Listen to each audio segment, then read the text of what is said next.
نبی قیامت کے دن کھڑے ہو کر کہیں گے اے اللہ میرے پاس جو دین آیا تھا میں نے انہیں پہنچا دیا تھا، اب یہ ذمہ دار ہیں، they are responsible for their attitude and conduct.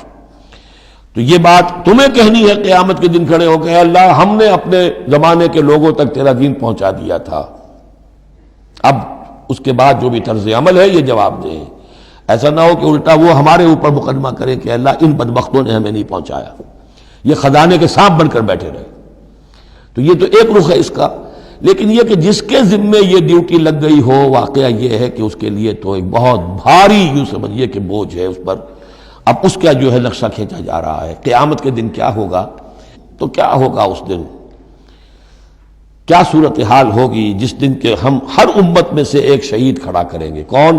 ان کا نبی اور رسول جس نے ان کو دعوت پہنچا دی، اور اے نبی آپ کو ہم لائیں گے ان پر گواہ بنا کر، یعنی آپ کو کھڑے ہو کر کہنا ہوگا، جس کو کہ ہمارے تصور میں کہتے ہیں، ہمارے اصطلاح میں پروزیکیوشن وٹنس۔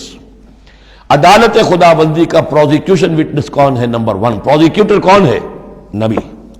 اے اللہ تیرا پیغام جو پہنچا تھا میں نے پہنچا دیا تھا، now they are accountable responsible. تو اس کے کیا معنی ہوئے؟ اپنی ہی قوم کے خلاف گواہی آ گئی نا۔ ہم توقع میں ہیں کہ ہمیں تو شفاعت ملے گی میٹھی میٹھی، یہاں کڑوا معاملہ ہے۔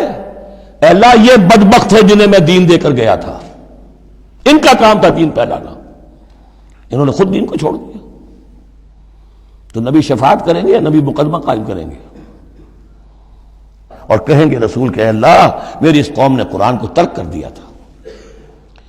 اس آیت کے بارے میں ایک واقعہ بھی ہے کہ ایک مرتبہ حضور صلی اللہ علیہ وسلم نے حضرت عبداللہ ابن مسعود سے کہا کہ مجھے قرآن سناؤ۔ انہوں نے عرض کیا حضور آپ کو سناؤں، آپ پر تو نازل ہوا ہے۔ فرمایا ہاں لیکن مجھے کسی دوسرے سے سن کر کچھ اور حظ حاصل ہوتا ہے، لطف آتا ہے۔ جا رہے ہیں، ظاہر بات ہے کہ حضور بھی سن رہے ہیں، باقی اور صحابہ بھی ہوں گے، اور حضرت عبداللہ ابن مسعود کی گردن نیچی ہے، پڑھ رہے ہیں۔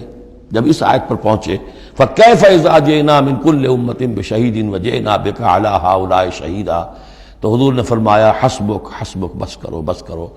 اور عبداللہ ابن مسعود نے سر اٹھا کر دیکھا تو حضور کی آنکھوں سے آنسوؤں کی لڑیاں چل رہی تھیں۔